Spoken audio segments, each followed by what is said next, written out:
Bismillah, alhamdulillah, wa salatu wa salam ala rasulillah wa ala alihi wa sahbihi wa man wala. Rabbi shrah li sadri wa yassir li amri wa hlul 'uqdatan min lisani yafqahu qawli. Et j'ai envie de vous raconter une super belle histoire qui a été racontée par un de nos savants contemporains. Wallahi al-azim, qu'elle est très émouvante. C'est l'histoire d'un homme qui a dit à sa femme: et si on allait manger dans un restaurant? Elle lui répondit: non, je te propose plutôt d'aller le demander à une autre femme. Moi, je ne mange pas au resto avec toi, va manger au resto avec une autre femme. Il s'étonna, il lui dit: je t'invite à manger et tu me dis de sortir avec une autre femme? Mais comment ça? Je ne suis pas de ce genre d'homme. Et quelle femme tu parles? Et de quelle femme tu parles? Elle dit: ta mère. Imagine la scène. Ta mère, je renonce aujourd'hui à ton invitation pour que tu invites ta mère. Ça fait longtemps que tu ne l'as pas invitée à manger ou à se promener, sors donc avec ta maman. Il lui a dit qu'Allah te récompense. Et il a tout de suite appelé sa mère et lui a dit: maman, prépare-toi, je vais venir te chercher en voiture et on ira manger et se promener ensemble. Sa mère ne l'a même pas cru.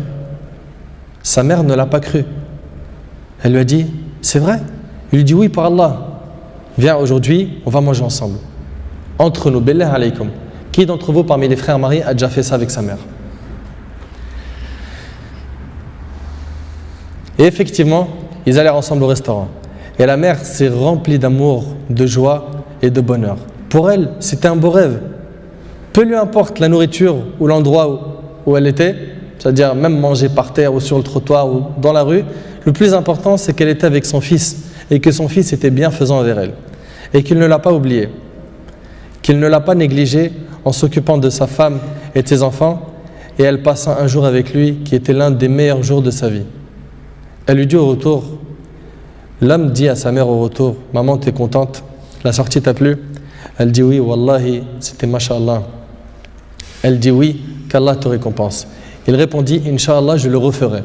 Elle dit: non, Inch'Allah, la prochaine fois, l'invitation viendra de moi. Il lui dit: Inch'Allah. Et des semaines et des mois passèrent. Le frère a été occupé, puis sa mère tomba malade et mourra. Qu'Allah lui fasse miséricorde. Son fils était très triste.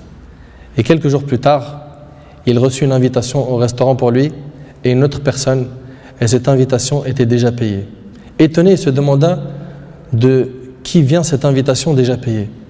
Il est parti alors avec son épouse au même endroit où il avait mangé avec sa mère, et là une lettre l'attendait de la part de sa mère. Il y avait écrit: mon cher fils, qu'Allah te récompense, je t'avais promis de t'inviter au même endroit pour manger, mais tu étais souvent occupé. Et maintenant je tiens ma promesse et je t'invite avec ta chère épouse, et je t'invite avec ta chère épouse, qu'Allah vous récompense.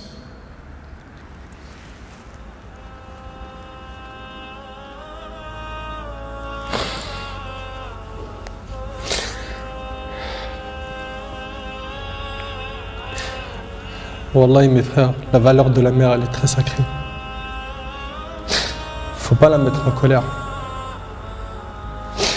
Cette histoire d'amour entre cette épouse et sa belle-mère est magnifique.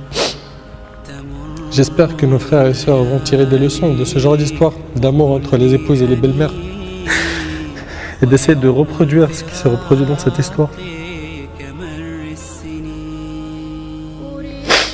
C'est qu'après le décès de la mère qu'on connaît sa valeur. Votre mère, si elle a envie, profitez, embrassez-lui ses pieds. Demandez-lui pardon pour les manquements, pour les mauvais comportements. Vous récolterez le succès, Inch'Allah.